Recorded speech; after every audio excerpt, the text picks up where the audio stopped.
砸烂旧西藏，文化大革命狂暴，砸大昭寺。大昭寺是怎么被砸的？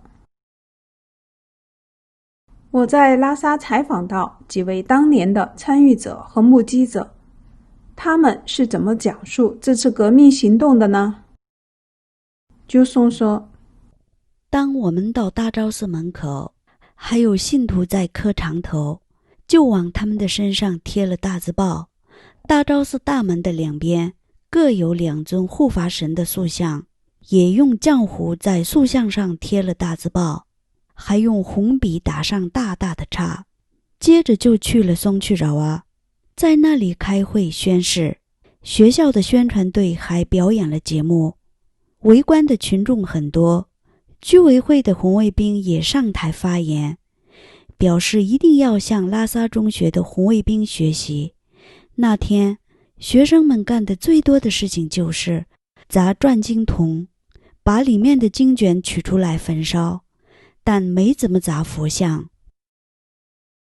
他承认拉萨的破四旧运动最早的确是拉萨中学和师范学校的红卫兵点燃的第一把火，但也如陶长松所说，他强调随后加入的各居委会的红卫兵势头更猛。他说，实际上学生红卫兵都非常单纯，满腔热情，对毛主席和党中央都很忠诚，而且并不了解社会。居委会的红卫兵就不同了，都是社会上的人，形形色色，有着各种各样的用心，所以在砸寺院、抄家、斗牛鬼蛇神时，出现了很多偷抢拿文物和财宝的事情。学生红卫兵就没做过这样的事儿。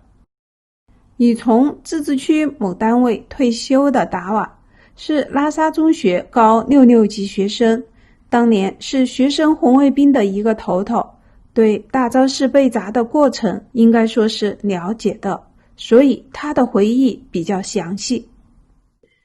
前一天晚上，红卫兵司令部在拉中根据上面的意图开了会。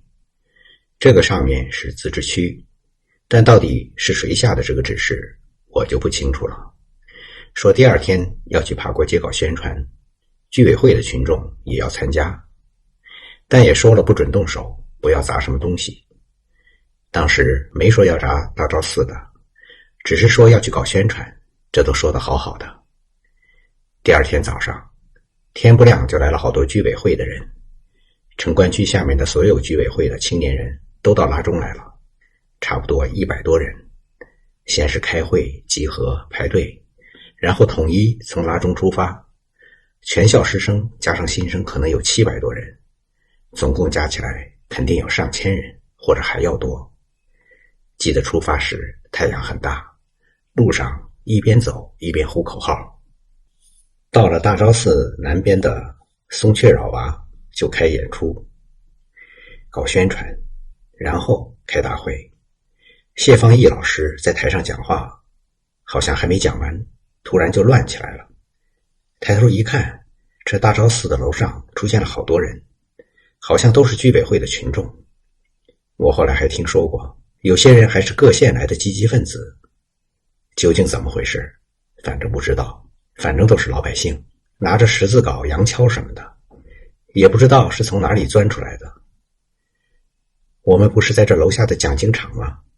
这墙上都有壁画，居委会的几个年轻人提着十字镐冲上来就挖壁画，敲掉了一大块。我们几个还说他们，你们怎么挖壁画？但是没有人听。就在说话时，楼上已经有人把金顶挖下来了，正往下扔。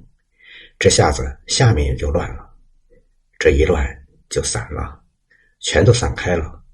我们也没有办法指挥了，人都往大昭寺的方向跑去，我也跟着跑。进了大昭寺以后，到处都有人，什么样的人都有。有些人就是爬过居委会的老百姓，都是年轻人，不少积极分子都喜欢出风头，其中还有不少汉族。我跑到金顶上去了，我们的一个同学过来对我说，现在有点不对头啊，有的人专门在拿金银财宝。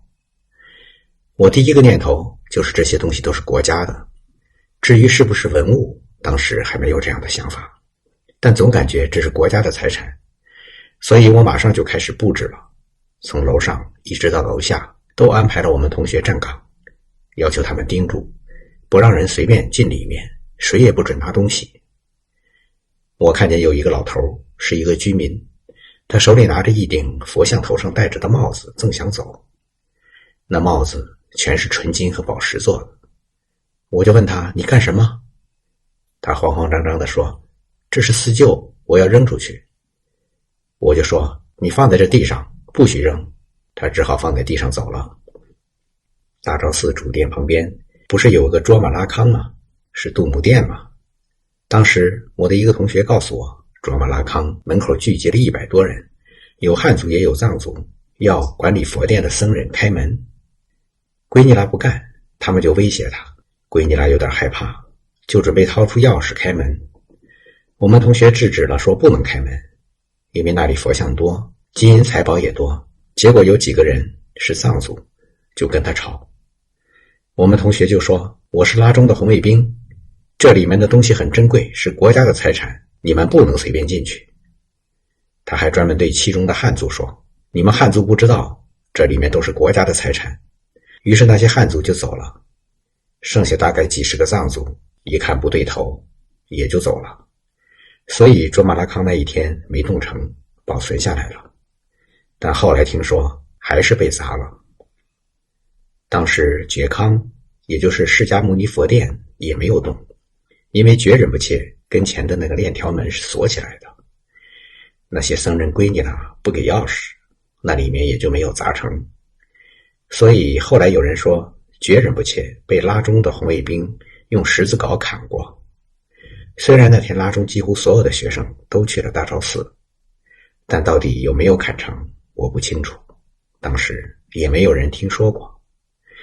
其他那些确实被砸了，就跟这照片上一样，看上去丢得到处都是。实际上后来寺院的喇嘛讲过一句话，这句话你们应该记住。他们说，那一天砸的只是表面的，只是表面被砸了一下，把一些东西扔到院子里就完了。就像照片上这副乱七八糟的样子还一直摆着，没人管，也没人敢动。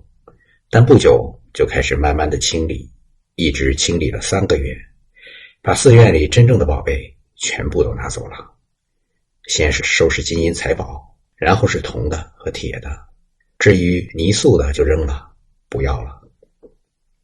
当时有一个部门叫土泽列空，汉语是废旧物资收购站，是属于外贸的，专门来收集各个寺院里面的东西。实际上什么废品嘛，什么破烂嘛，都是好东西啊。像大昭寺里只有觉仁波切没有动，其他东西在3个月里几乎全都收空了。所以说那一天只是表面被砸了，后来才是真正的被毁了，是国家派的工作人员来把全部都给清理了。以收藏西藏文物闻名的收藏家叶新生，是一位在西藏生活了40多年的四川人。他也在拉萨中学上过学，破四旧时已经毕业，因在绘画上有一技之长，曾经是红卫兵破四旧成果展览办公室的工作人员，而这个办公室就设在大昭寺。下面是我与他的一段对话。文革时大昭寺被红卫兵砸过，这是怎么回事呢？我记得很明确的是居委会砸的大昭寺。有拉中学生吗？拉萨中学生也参加了，反正我记得最明显的就是居委会，拿着央锹就挖了墙壁。壁画吗？对，就是壁画，就在那专经路那一圈，就拿着铁锹挖，就像挖地一样在挖，把那个艺术就当作泥巴一样挖下来。都是居民多，就是爬国街那一带的居民。当时各个居委会负责各个居委会的那些寺旧，大昭寺就属于八角街居委会负责砸寺庙。我觉得它是一个组织行为，由居委会带头来整，那上边肯定有指示嘛。比如说砸大昭寺。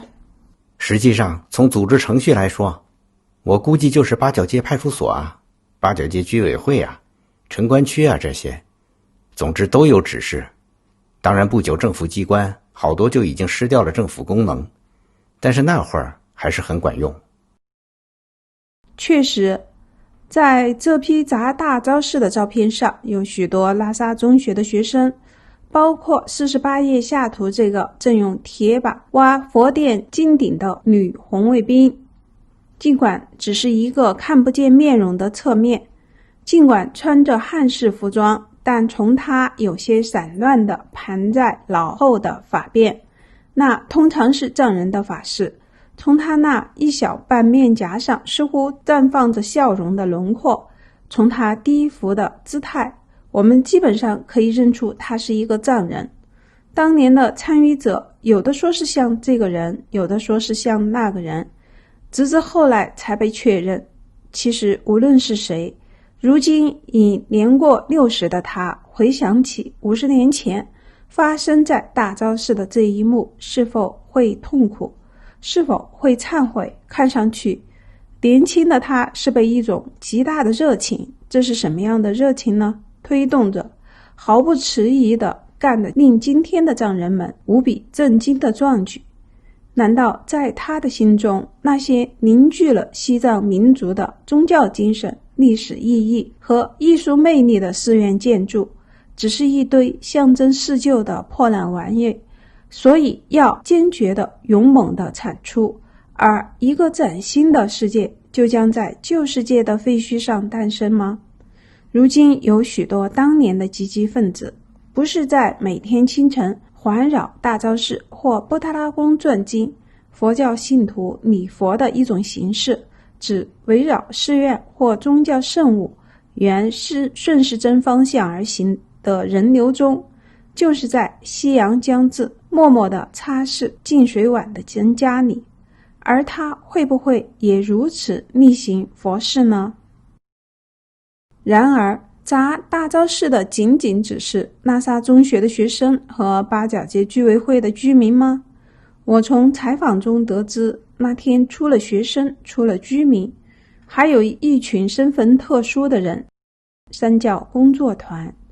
三教工作团是一个具有特定意义的名词，在此需得做简单的说明，不然谁会知道那是一个什么样的组织？1963年9月，为响应党中央的号召，西藏掀起以阶级教育为重，包括爱国主义教育和社会主义前途教育的三大教育，简称三教运动。无数负有特殊使命的军人、干部以及刚毕业的学生，有汉人也有藏人，呈辐射状被派往各地乃至农村和牧区，长达数年。用中共术语来说，通过阶级教育把农牧区的阶级斗争盖子揭开，这实际上是一个甄别异己或肃清异己的运动。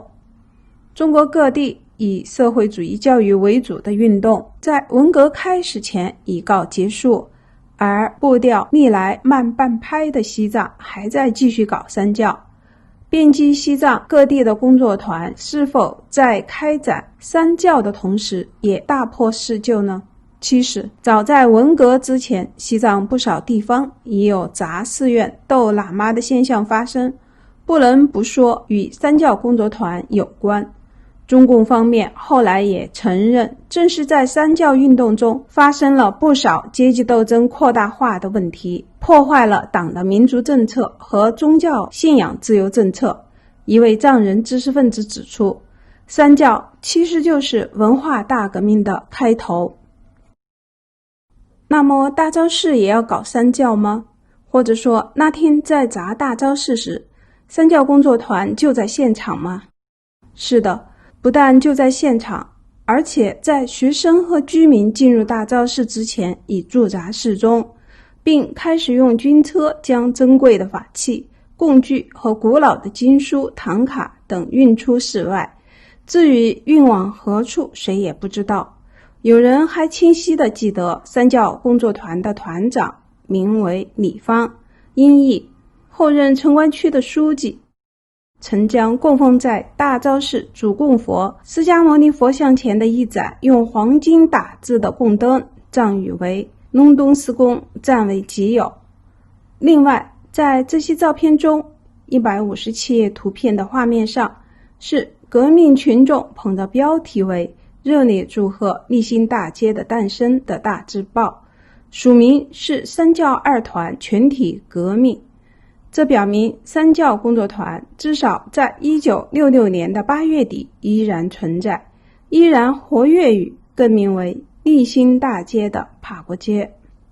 所以一位当过红卫兵的拉中学生委屈地说，1969年除了在文革之前进校的新生班，拉萨中学其他学生全都被赶到乡下当知青去了。我们是西藏最早的知识青年，当时拉萨的老百姓都说这是报应，因为最早是我们去砸大昭寺的，这下革命革到自己头上来了，活该。拉萨中学低年级的学生也抱怨说，拉萨中学那些老一批的学生把大家连累的都抬不起头来，其实我们都是替罪羊，被人家当枪使，我们18、19岁的孩子懂什么？从这方面讲，我们是牺牲品。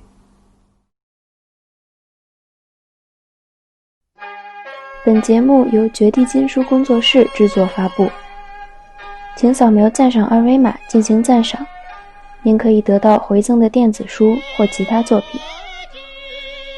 请扫描订阅二维码订阅绝地金书频道，收看收听已发布和将发布的更多作品。